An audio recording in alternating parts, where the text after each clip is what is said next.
What's going on, everybody? Welcome back to another episode of the Engage It podcast. I'm your host, Zach, with my co host, Josh. Today, it's just going to be the two of us. Mike's out of town, but today we're going to be covering a few baseball teams each, and then we're going to talk about some potential trade deadline moves since the deadline's coming up in a couple weeks at the beginning of August. So it's going to be our first time covering baseball on the podcast, if I'm not mistaken. But yeah, we're just going to get right into it. You want to get us started, Josh? Yes, I will. Starting out with we're gonna start out with our own teams first. So the Pirates 52 and 50, 2 games above 500, third in the NL Central, six out of first place, and a game out of second. As we are recording this on 7:25. I'm not sure if the Cardinals and Brewers play today, but they just beat the Phillies and the Cardinals 2-1 in both of those series coming out of the All-Star break. They've won four straight series and 10 of their last 13 games. They've been really hot.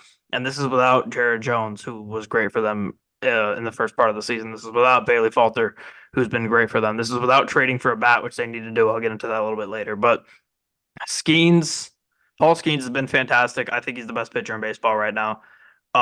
Mitch Keller has, of course, had another great season after being an All Star last year. Maybe should have been one this year, but he had a little bit of a rocky start, kind of held him back from that. And then Jared Jones, of course, has been one of the best rookies in the league. Unfortunately for him, he did hurt his lat, and he's probably going to be out until mid-August. And he plays on the same team as somebody who is also a rookie at the same position and better than him. So slightly unfortunate for him, but those three, and everybody's been saying it in the media all year. You've heard it a million times, but if the Pirates can get to the playoffs, having three dominant starting pitchers, as well as guys like Luis Ortiz, who's been fantastic as a sub-3 ERA, he's been fantastic. He was a long-range bullpen guy. He's now coming back into the starter role, and he's been great. Bailey Falter was fantastic as a lefty. Perez has been up and down as a lefty. Marco Gonzalez has been solid in his few starts he's had. He got hurt at the beginning of the year, but they have so much good starting pitching, and they cannot let it go to waste. As far as the batting, that's where the issues are, but we'll start with some of the positive. Brian Reynolds has had an MVP-esque season. He leads the team in batting average, OBP, slugging, OPS, home runs, RBIs, and hits. He's been easily the best offensive player on this team. It hasn't really been close. And he's played every single game but the most recent game. He missed his first game this past week with some back spasms. As far as some of the younger guys, Nick Gonzalez has come up and had the best year of his career. He's only really had a half year. I guess this is technically his rookie season, but the MLB is weird with that. O'Neal Cruz had a tough start, but he's really gotten hot over the past month or so, 2 months. He's going to end up having his career best season if he continues this trajectory. Guys like Rowdy Tellez, he had a horrible start to the year, was getting booed every time he touched the plate. He's now been statistically crazy to say one of the best hitters in baseball over the last month and a half, 2 months, which is just insane. That's been huge for the Pirates to make this run. Kutch has been huge from the leadoff spot. He walks a ton. He gets on base. He's still a productive player this late in his career. He is a starter for a lot of teams. I truly do think, even though I don't think the Pirates would trade him, if they were in a bad spot, I think he would be a high uh, trade target at the deadline for some competitive competing teams. Few more things here. Henry Davis has been a big negative. He got hurt. He wasn't good before he got hurt. He wasn't good after. He's in AAA now. They have the seventh hardest strength of schedule remaining, which is definitely a concern when you're trying to make a playoff run. You're half game out of the wild card. They desperately need bats, especially in the outfield. We'll get into that a little bit later when we start talking about more trade deadline stuff. But they need to trade for a guy like Brent Rooker, Jazz Chisholm, Luis Robert, Taylor Ward. I know some of those guys are stretches, but regardless, they need outfield bats. They need bats in general, but especially outfield. And I think they're legit two bats away from being able to get in the playoffs and make a run with how good their starting pitching is. I just hope they make the correct moves at the deadline. Yeah, I mean, before I get into my first team, you're completely right. And the fact that Paul Skeens is in my division and he's what, only 20, 21, 21, yeah. 22? Well, shit. Like Yeah. that's all I could say. But yeah, I mean, if you do just happen to get hot or you do play well in this stretch with that seventh hardest schedule, you've definitely earned your spot in the postseason. So that's definitely a positive takeaway from that. But my first team is my Chicago Cubs. It's this year has been absolutely disappointing given what the expectations were coming into the year. It They felt like they upgraded a manager in Craig Counsell after kind of ditching David Ross and putting him to the side. Did him a little dirty, but I mean, with the opportunity to, in hindsight, it sucks. But at the moment, you have a chance to upgrade at manager. It makes a little bit of sense. It sucks that he got caught in the crossfire, but all love to Rossi. I don't think he got caught He in the didn't do as crossfire. I much think he wrong just got last year as shot. people think he did. Yeah, probably. Yeah, But he it he was didn't a do nearly direct as much fire at wrong. him. Yeah, probably just a little bit, but I don't know. But he didn't do nearly as much wrong last year as a lot of people made him out to do. He was a relatively good manager, especially within the players, because a couple of the guys on the team were players when he was playing, one of which is Kyle Hendricks, who has been kind of not too bad since coming back from that phantom IL injury stuff. But regardless, the roster has been relatively the same since the start of last year, aside from rookie Michael Busch, who took over first, and then rookie Shota Imanaga, who replaced Marcus Stroman in the starting rotation. Luckily for the Cubs, both of those guys have been fantastic so far. The rest of the team, not so much. We've been the sixth worst team in the majors in batting average, seventh worst in slug, eighth worst in OPS, and the seventh fewest runs per game. And that's just on the offensive side. But the pitching has been really a tale of two groups. The starters have been pretty much fantastic every single time they've come out onto the bump, aside from a few spotty games from their main three guys, Justin Steele, Shota Imanaga, their all-star, and Jameson Tyone. But the bullpen has alternated between just being straight up lights out and just basically tossing some batting practice to the opposing team. Adbert Alzolay started the year with like 6 or 7 blown saves in the first like half month, I think, or not half month, maybe like month. But as of now, the team has the sixth best ERA in the majors. They have the most blown saves in the majors with 19. Steele has a 3.09 ERA. Shota has a 2.86. And Tyone, of all people, I expected to be probably on the outs of the rotation with guys like Jordan Wicks coming in and maybe Ben Brown. And there's one more guy. I can't remember his name off the top of my head. Cade Horton, but he got hurt in the minors a couple months ago. Tyone has a 2.97 ERA, which is just absurd when you really think about it. But there's plenty of blame to go around with this team, but the front office just didn't do enough in the offseason to try and remain competitive or really improve the roster. There's been a fair amount of bad luck, but regression from Swanson and Bellinger at the plate has been killing them, and they're most likely going to be sellers at the deadline if they don't pick up some sort of steam until then. As of now, the only positives we can take from this is Michael Busch just being an overall positive in the field and at the plate as a rookie. Shota, even though he's 30, but he's a rookie in his first year, he's still got time to get a little bit better, get used to facing this major league talent. He's been fantastic. Steele, unfortunately, he's getting a little bit older, but he's having his best year yet. Nico, we did just re-sign him a little bit ago, but he's having a fantastic year with in the field. I really hope we don't trade him because I mean he is what 26, about to turn 27 in not too long, so he could be a potential trade piece if the Cubs decide to be dumb. Ian Happ, he may be on the older side, but according to you, he's the worst player in the majors if he's not facing the NL Central. But I mean, I don't know. He's batting like 240. He's getting on base like a good amount, and he's starting to pick up the slug. He's got like the third or fourth most home runs since like mid-May in the His slug is entire helping. His batting major average is league. dog shit.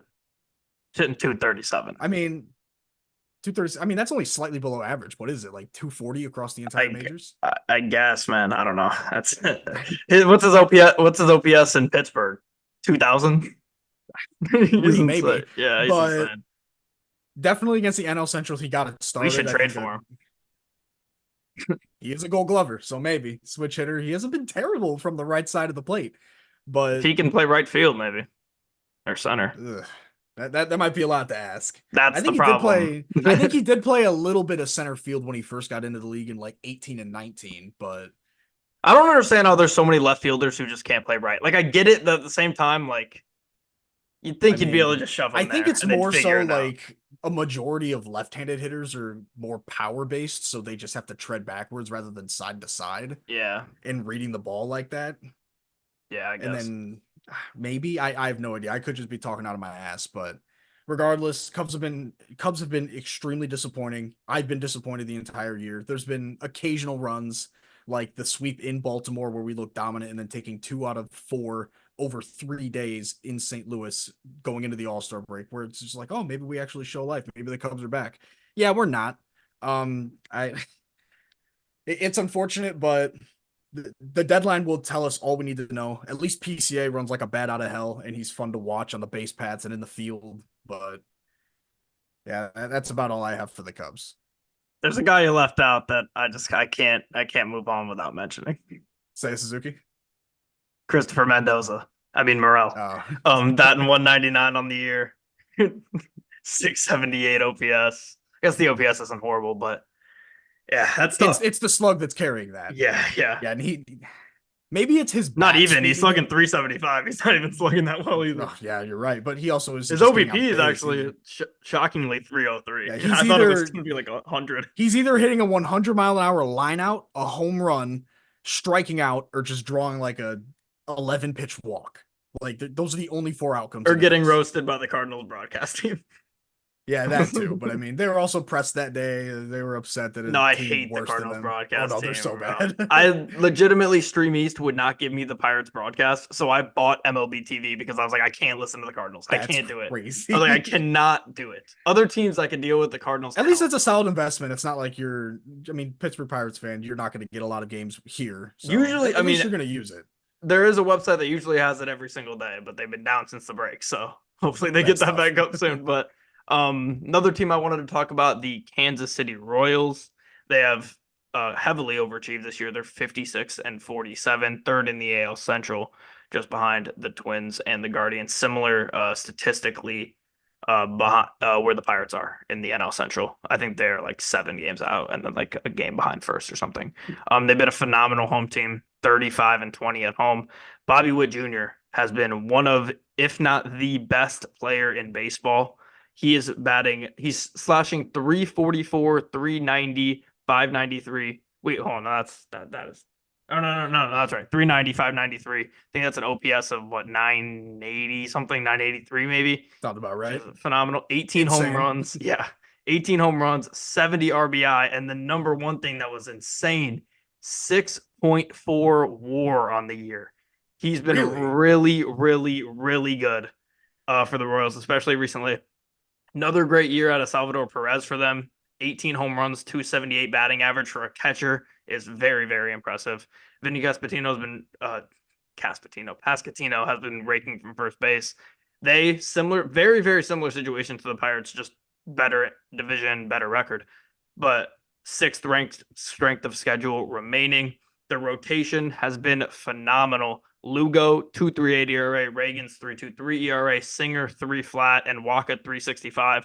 Waka's pitching at like a low 2 right now. He's pitching like that prime Cardinals year he had right now over the past few months. He's been really, really, really good. If he wasn't so bad in the first 2 months, he would probably have the best ERA on this team. They've all been dominant for over 100 innings too. The bullpen does need improvement. That's their number one thing they have to go get at the deadline. They have a 4.21 bullpen ERA that is 20th in the league. They've lost a lot of games because of that bullpen, but they've been so good at home and their pitching's been so phenomenal. I think they're going to be probably a wild card team. It's a competitive AL compared to the NL, but yeah, trade for a couple bullpen arms, maybe a bat, and I think they're going to be pretty good. I have confidence in the Royals. Yeah, Bobby Witt, I mean, he came out of the All-Star break absolutely slugging. I know you mentioned it, but he's been on a tear. Maybe it was the home run derby or something that he needed it, but he's been fantastic. But my next team, I'm kind of going from really sad to really happy to really sad in my three teams. I'm talking about the White Sox. I don't have too much to say about them. I'm just going to give you all their numbers and talk about how bad they are to make myself feel better. They have the second worst ERA in the majors at 4.62. They've given up the second most runs. They've given up the second most earned runs. They have the second worst average at 217, the worst on base percentage at 278, and they're one of four teams with an under 300 on base percentage. They have the worst slugging percentage in the majors at 343, and they have the worst OPS at 621. They have a 27 and 77 record and can't even pick earlier than the 10th overall pick in the next draft. Like, that's that's brutal. That's brutal crazy. Brutal year to be the worst team ever. And this next part, this is gonna rattle some feathers, especially with two of our close friends, one of which is our co-host, and another one was a guest on who our conveniently draft, is not here Zach for Ray. the first time we've talked to MLB in our year of doing I kind of wanted to include the White Sox a little bit for him, but maybe it's for me too. Hot take: Luis Robert, he isn't that good. Oh, I can't get behind that.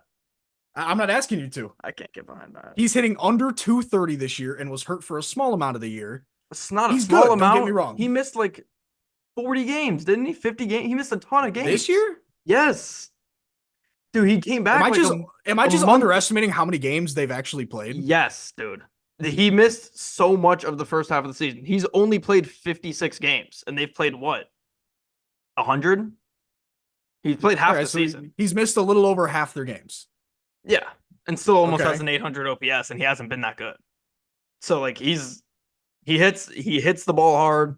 He's on a team that doesn't matter. It's hard to judge guys like in his position. He's been hurt all year, just got back, and his team is so far out of the playoff race by the time he gets back. They're playing for nothing. You're giving up a million runs a game. Well, not that's not fully true, but a lot of times they are. I still think he's a top. He's the top trade candidate in my opinion. If he does get traded, I think he's the most valuable person on the trade market. Yes, he is the top. And they might have 1 and 2. He's probably the top trade guy, depending on how you view some of the Cubs out there and who they think is available. You view But Bellinger yeah, higher than Luis? I'm not even thinking Bellinger. I'm thinking like Oh, maybe Hap or Nico because they've got Gold Gloves and well, Hap definitely not better than maybe Luis Robert. Steele because he's playing his best ball, depending on what the offer is. Are you guys really gonna trade Steele? I'm not in the room. I don't know. I I hope haven't not. seen shit about that. I I've I haven't seen anything about Steele being on the table, but it wouldn't shock me if the Cubs go complete like fire sale and get rid of anything that anyone gives some sort of an interesting offer on. Oh, and by the way, I thought of it when you said it, talking about the Cubs. For some reason, until this moment, I knew Shota was really, really old, but I didn't process the fact that him and Paul Skeens are damn near a decade apart. That's insane, and they're both rookies. And they're both completely different styles of pitcher too. Yeah, and It's Shota did. absurd. It's Shota choked. That little stretch he had of like 3 bad starts might have sold it unless Skeens has a similar thing happen.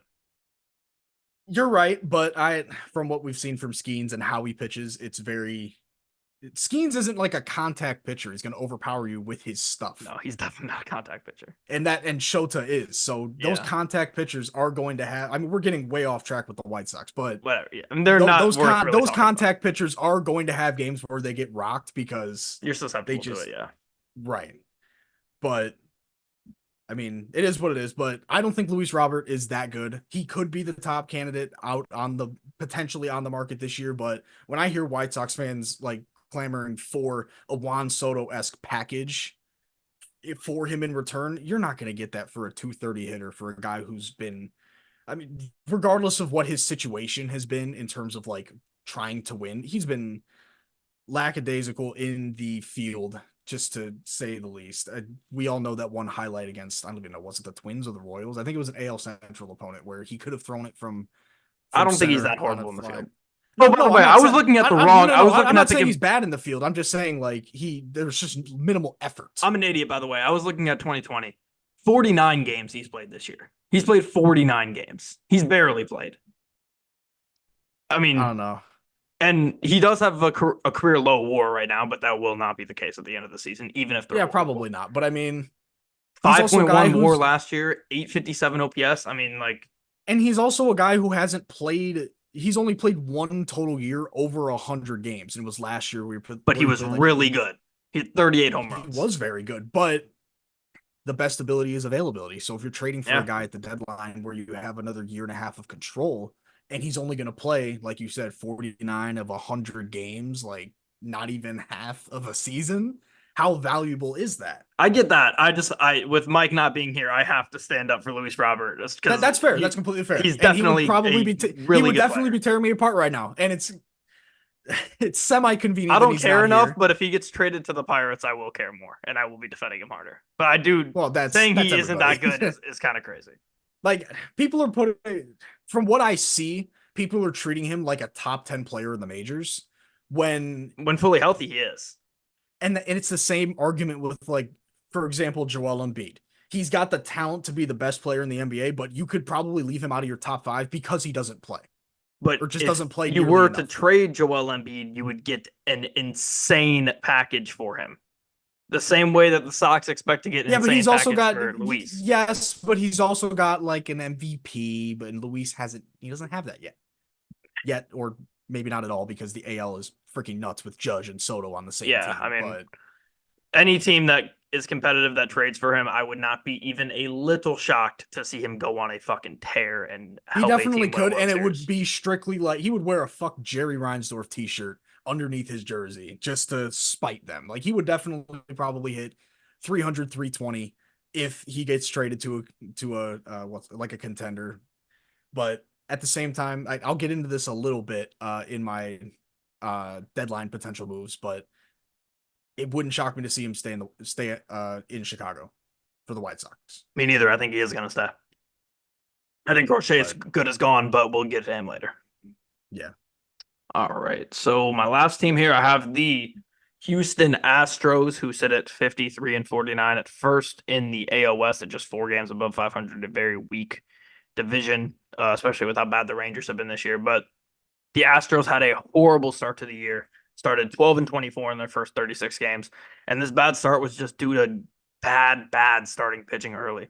Guys like Blanco, Brown, Arrighetti all had horrible starts to the year and are starting to be really good. Blanco's been phenomenal. Brown has been really good. Arrighetti's getting better. Verlander should be coming back soon for them. I know he's doing some arm workouts. He's doing some simulated games, I believe. Valdez is out for the year with Tommy John. That part hurts, but which is why I think Houston could be in the market for some. Oh, Suns just got a new assistant coach. I think they're going to be in the market for some starting pitching, and we'll get into that later. But Houston's been one of the best hitting teams all year. Even when they were horrible in 12 and 24, they were still top 3 in batting average. They're hitting the ball well. They weren't doing a great job early of getting those runs around. Now they are. Altuve, Alvarez, Pena, Diaz have all been great all year for the Astros. Tucker has been up and down, but he's been hurt. I think he's going to come back and be good for them. Bregman, after not having that good of a year last year, has been really good this year. Bullpen been top 10 this year. It's really just if they didn't have such a bad start, they'd be one of the best teams in the majors right now. I think they maybe add a bat or starting pitching at the deadline. Like I said, they're not pressed to make a move because they've been headed in such the right direction over the past month and a half, 2 months, that since their starting pitching got better, they're not like they don't have to make a move right now. I think they're going to win the division. I think they're going to be a playoff team to be reckoned with. But I think they skate to a division win. I think they're a threat in the playoffs, regardless of if they make a move or not. And I think people are heavily overlooking them due to that bad start. yeah, I agree. But my last team, I don't really have much to say about them. It's more so just like a plead to God as to give me some answers. My final team is the Milwaukee Brewers. They're sitting at 59 and 43. We mentioned it a little bit earlier. They are they are at the top of the NL Central. Pirates, they could go on a little bit of a run and possibly catch them, especially with Yelich going down with that injury, and he could be out for the year. If I'm not mistaken, it is a back injury Yeah, that could be the season under. he's had back But injuries I his whole just career too. yeah, I mean, yeah, but I cannot understand for the life of me why this team continues to be good year after year. They've been missing one of their really good starters for most of the season. They traded their ace to Baltimore, and then their manager got poached by a division rival.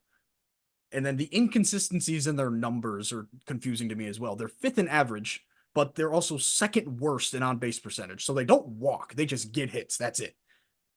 They're 16th in slugging. They're 20th in OPS, which is probably drugged down by the horrid on base percentage. But then they're 8th in ERA and 8th in runs per game. They keep winning games, and it's really pissing me off to see it as their divisional rival.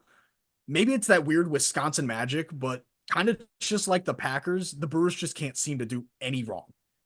Even when they lose, they lose their ace. They lose a starting pitcher for a good portion of the year. They lose their manager who has been very good. I know I said that already, but it's still just so mind-boggling to me that but we see this all the time. I know you've probably beat them a couple more times than the Cubs have, but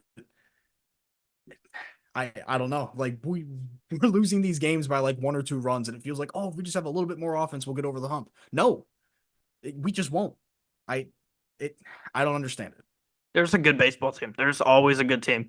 I don't remember if you mentioned this or not, but they do have top 3 bullpen ERA again, and they always have a really good bullpen, which Yeah. people I think maybe need to start realizing hey, this team's good every year no matter what, and they always have a good bullpen. So if that's the consistent, then maybe we just need to get a really good bullpen. Right. And honestly, they traded Josh Hader not too long ago either. It was a Exactly, and couple it years doesn't ago, and matter. they stayed good. It's just the consistent guys from the long relievers to the middle relievers to the setup guys to now who their full-time closer is and Devin Williams. It's just what can you really do outside of just I don't know. No, there's nothing you can do. And It's like the Packers. And I'm cursed it by is. It's Wisconsin. like the It's It exactly like the it's Packers. those damn cheese curds. I don't know what to do. I don't know.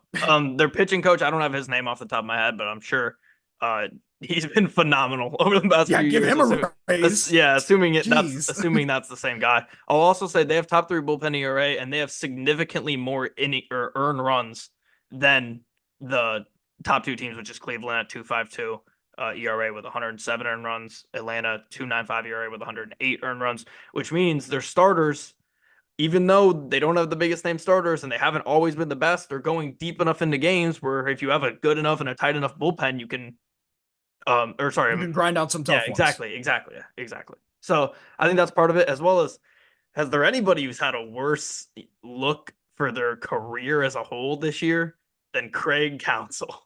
Oh my My God, God, dude. everyone thought it was It's him the whole time. It's Craig Counsell. He's such a good manager. He goes to the Cubs and sucks, and the Brewers are still really good. it's just the Woo. expectations swapped between the two teams going into the season where the Cubs their roster was fine last year. They just had a rough collapse at the end. They Mhm. improved their manager. They got a couple promising rookies. So in theory, with better managerial skills, they get like 4, 5, 6 more games won, and they're Yeah, in the division lead, or hell, even just a strong wild card presence because St. Louis might be good. But no, it turns out that Milwaukee, despite losing two major pieces in Corbin Burns, who was the All-Star starter for the AL and Baltimore's ace, and Craig Counsell, who apparently had no impact on the Milwaukee success whatsoever, I guess not. is now a handicap to Chicago for some reason, who after Mhm. every single game we scored one or fewer runs, it's just we just didn't do enough offensively that game. Which I mean, that's fair. It's not like he's out there swinging the bat and he can only do so much with the lineup, but god damn, find some answers. And Yeah. clearly Milwaukee has them. He just forgot to take the notebook with them. I just can't remember a time where he's really had to face adversity like he has this year, and it hasn't. I mean, like And you he said, he's not swinging the bat, he's not throwing the baseball, but you have to give him some blame with how much you're paying him and poaching right. him from a team that loved him so much. Like Oh yeah, it's The Brewers fans have to. The Cubs being so bad has to be just as sweet as you being good. If you're a Brewers oh fan right now, god, it's it has they're to just be. getting the best of both worlds. They really are. But like as we said, they are susceptible to a collapse. They have overperformed. They've lost. They're gonna lose Yelich for the year most likely. Yeah, we'll see. They've had a couple pitchers like Ray, Bryce Wilson, who were great at the beginning of the year, are not pitching as well now. Ray's been all right, but yeah, I think they're susceptible to a collapse. And outside of the Cubs, and I'm back and forth on the Reds because the Reds have obviously some great hitting in some spots. They have a great bullpen. Their starting pitching has been pretty good as well. They've just kind of lost some tough games. Outside of the Cubs, I think those four teams are all in the race. The Reds would need a lot of help, but the Yeah. Pirates, Cardinals, and Brewers are in a race right now, despite it being a 6 game. Right. I mean, the big help for them is the Pirates, like you mentioned, they do have a really tough schedule down the stretch. But the Cubs coming out of the break, they had the third easiest or the second And they're easiest still like schedule. fifth easiest, I think. Like they're still Yeah, there. yeah, even now, there's still so much of a chance for them to do it, but they haven't shown anything to make us believe that it's possible. Yeah, exactly. But yeah, we can move on now to some trade deadline options. How many do you have? I only have two. All right, you want to go first then? You want me to just rip them both off? Yeah, sure, why not? Yeah, all right. All right. First one, I hinted at it before, Luis Robert. I think the three biggest spots that he could go to, in my opinion, are the Dodgers, the Phillies, and staying in Chicago for the White Sox. The Dodgers, I mean, they just apparently the salary cap, or not salary cap, they just have no cap to their credit cards. They can just spend money wherever they want. They're paying Shohei Ohtani pennies on the dollar for the next 10 plus or for the next 10 years until that like 68 per year kicks in after he's gone or And that after his first current check's gonna go contract is up. crazy, huh? Oh yeah, that's he's. Side note: Shohei is setting up his family for generational wealth, and I could not be happier for him. And he's earned it. He's probably one of the best baseball players we've ever seen in our Yeah, and lives. he's very But honest. He totally didn't illegally gamble on the game and get away with it because he's the best player in baseball. That definitely did not happen. His yeah, best you're right. It friend didn't and the happen. person he kept around him for his entire life definitely completely screwed him over. That's for sure what happened. But whatever. Hell of a fall guy. Yeah. But the Dodgers, they have the money. They can trade for Luis and just let him go for a year and a half. He can play center field for them and be a middle of order bat sitting in front of or behind Shohei Ohtani, Freddie Freeman, Mookie Betts. I mean, they have a year to decide if they would like to extend him. I mean, they've got the money to do so. It would be a very interesting trade. It'd be a win now move and maybe even something for the future because Luis is 26 right now, turns 27 in like 8 days, I think, maybe. But regardless, I Yeah, I think can that would chill be a till good he's landing 30. spot. Right, exactly. And then the Phillies would be another one. Funny enough, they have pretty much no weaknesses aside from center field. And it just so happens that the best guy on the market who could be on the market is a center fielder. Adding him to a lineup including Turner, Harper, Schwarber, Real Muto, Marsh, and all the other guys could just be really fucking scary in October. And then, like I mentioned before, staying on the White Sox, it would be a scary move for only Luis Robert. Having to suffer another year or so in this organization is pure torture for even the most insane individuals on this planet. Only Jerry Reinsdorf would be dumb enough to keep Robert and not get anything for him rather than trade him for at least a prospect or two in return to try and build for the future. They can Funny wait enough, he's though. doing the exact same thing. He's doing the exact same thing with the Bulls right now, but he could wait. But I It'd be think this different if he is was the expiring. If they were going to lose him this year and they kept him, that would be right. crazy. That's what the It Bulls would did be with completely DeMar. crazy. They still have time. Like he still has value with 2 years of control next year, especially if he gets He better. does. Right. But I mean, I'm just sitting here like, I'd trade him now, let you just keep falling. Don't let anything happen beginning of next year where you jeopardize getting a good pick because you're already jeopardizing that this year with not being able to be in the top nine. So, but that's it for Luis Robert. And then I've only got two landing spots for my next guy, and it's Cody Bellinger. He's currently hurt for the Cubs right now. He got hurt. I think he got hit in the hand or the I don't know. He got hurt in the Baltimore series prior to the All-Star break. He's still out with that injury. And I think the Phillies, for relatively the same reasons as Luis Robert, they need a center fielder. He also has versatility to play in right and at first if Bryce Harper needs a day off. But he could be, again, good middle of the order bat. He's got a little bit of slug, though he has only hit like one home run since like mid-June, I think. So I don't know. But next team, the Mariners, honestly, they could use a solid bat, and Bellinger has a chance to bounce back. It's not like he's playing bad by any means. He's just underperforming compared to what they expected from him based on last year, where he was hitting over 300 and over 330 against left-handed pitching. But he's got, like I mentioned with the Phillies, he's got the positional versatility to play right or first because Julio Rodriguez handles center field with his speed, and he's got defensive value at first as well. So I think there's potential there. He could be a good bat hitting behind Rodriguez or even 4, 5, or 6. All right, staying in Chicago. First one I got here, Garrett Crochet. Like I said, I think he's guaranteed to get traded. Unlike Luis Robert, who may get traded, he might not. We don't really know. I have a lot of landing spots for all of the guys here, so I'm just gonna run through them. Orioles could use another starting pitcher from the left side. Astros, as I spoke about before, could definitely use another starting pitcher. The Yankees had a great start with their starting pitchers, but they've had a lot of injuries and a lot of slumping since that start. D-backs as well could use pitching. Dodgers are always going to be in on a big time pitcher like him. And the Padres, too, who have Dylan Cease, who they got from the White Sox, who's been phenomenal through a no hitter today. I think leads the league in strikeouts. Garrett Crochet is second in the league in strikeouts with 157. He has a 307 ERA. His whip is number 6 in the MLB, too, at 0.97.